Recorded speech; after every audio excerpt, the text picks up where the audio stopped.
Vázquez Pinascos, buenas tardes, bienvenida. Hola, buenas tardes. Muchas gracias, muchas gracias. Bueno, en principio es importante también marcar que el sector privado en nuestro país ya de alguna manera salió a cuestionar y de algún modo también a oponerse a este proyecto. No sé cuál es tu mirada en relación a esto. Tres cosas que me parecen sumamente importantes. En primer lugar, el lenguaje que utiliza el proyecto de ley cuando habla de personas no gestantes, ¿no? Y esto tiene que ver con pensar que en mamá y papá como un binomio necesario heteronormativo se está saliendo de allí, ¿no? Porque decimos personas no gestantes, sí. Porque puede haber mamá, mamá o papá, papá, ¿no? Tal cual. Pensando a las familias en plural, pensando el matrimonio igualitario, ¿no?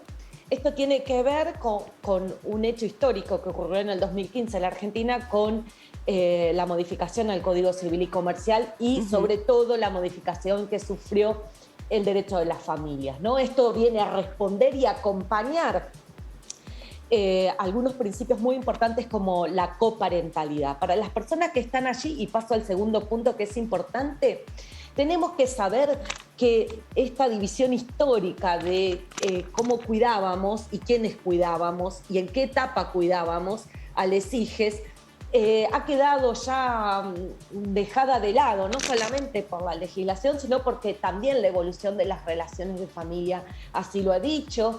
Acá hay, detrás de un proyecto de ley para las personas que nos están escuchando, hay miradas antropológicas, hay miradas socioantropológicas que están viendo las nuevas conformaciones familiares. Entonces, si tenemos un código civil que rige a todas las personas que vivimos en este país, que rige nuestras vidas de relación, es necesario también que la seguridad social acompañe esto. ¿A qué me refiero?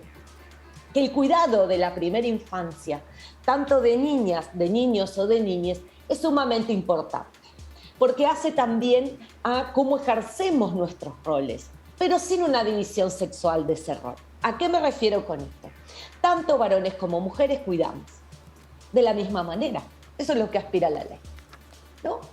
Entonces, ese cuidado nunca se puede dar con 2 días. Fíjense cómo hoy quien desea cuidar, por ejemplo, un varón que desee cuidar, que puede ser o no el progenitor, digamos, no importa, no gestante, no lo puede hacer. ¿Quién puede cuidar en 2 días? ¿Qué vínculo podés formar en 2 días? ¿No? Entonces, todo esto que se creía elige es de la madre porque lo parió y lo cuida, en verdad lo que trae aparejado es un alto contenido de discriminación hacia las mujeres. ¿Por qué lo digo? Porque sigue todavía muy vigente esta creencia que la mujer es madre y que quien cuida es la madre y por tanto las mujeres. Y también algo que me parece muy interesante, este es el tercer punto, ¿no? Que habla de las personas... que habla en general de quiénes va a cubrir o quiénes van a cubrir estas licencias, ¿no? Porque este último dato que me diste de la resistencia de los empresarios y empleadores, donde cada vez que hay un avance de los derechos humanos de los trabajadores en este país, siempre hay una resistencia, ¿no? Del otro lado, porque sabemos que los dueños de los medios de la producción no son precisamente la clase trabajadora. Entonces, acá esta ley, este proyecto de ley, que es muy interesante, es muy interesante para que pensemos las personas en clave de derechos humanos de las personas, digo en general, ¿no? Esto trae aparejado, desde mi punto de vista, de la perspectiva de género, algo muy importante, que significa quiénes cuidan y cómo cuidan. Y quiénes cuidan y cómo cuidan a nuestras hijas, nuestros hijos, nuestros hijos, somos varones y mujeres iguales. De la misma manera, y eso es lo que se aspira cuando decimos a la igualdad real. Doctora. Cuando queremos llegar a la igualdad real. Sí, decime. Quería tocar otro punto que me parece también sumamente importante e interesante, que es el impacto que esto puede llegar a tener, si a futuro es una normativa vigente en nuestro país, sobre el mercado laboral y la mujer. Digo, muchísimas veces se nos hacen cuestionamientos y preguntas en contexto de entrevistas laborales que a los hombres no se les hace, como por ejemplo, sos mamá, ¿tenés pensado hacerlo? ¿En qué tiempo? Digo, todo esto, con este nuevo régimen, también se haría a un costado y eso está muy bueno que suceda.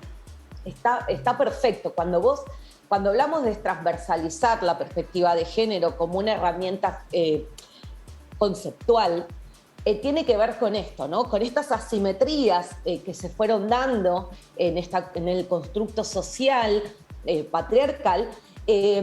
Se veía claramente cuando vamos a peticionar un puesto de trabajo, ¿no?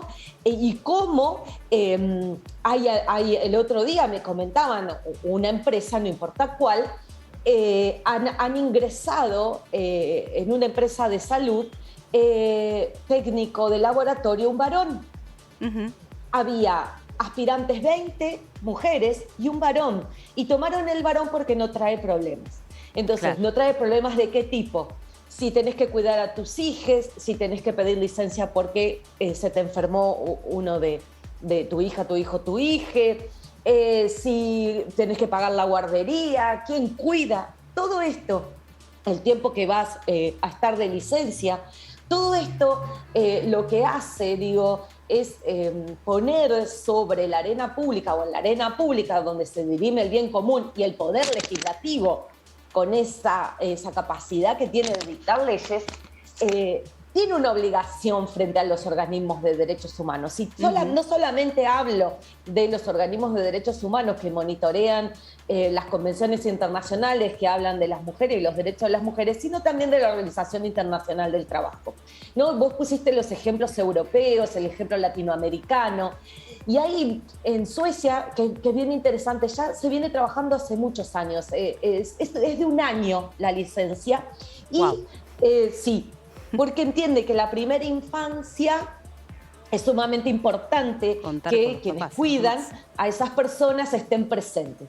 Y tenemos que saber que muchas veces me pueden decir, pero Suecia es el primer mundo, pero tienen que saber que tiene una presión tributaria para las personas que nos están escuchando de más del 50%.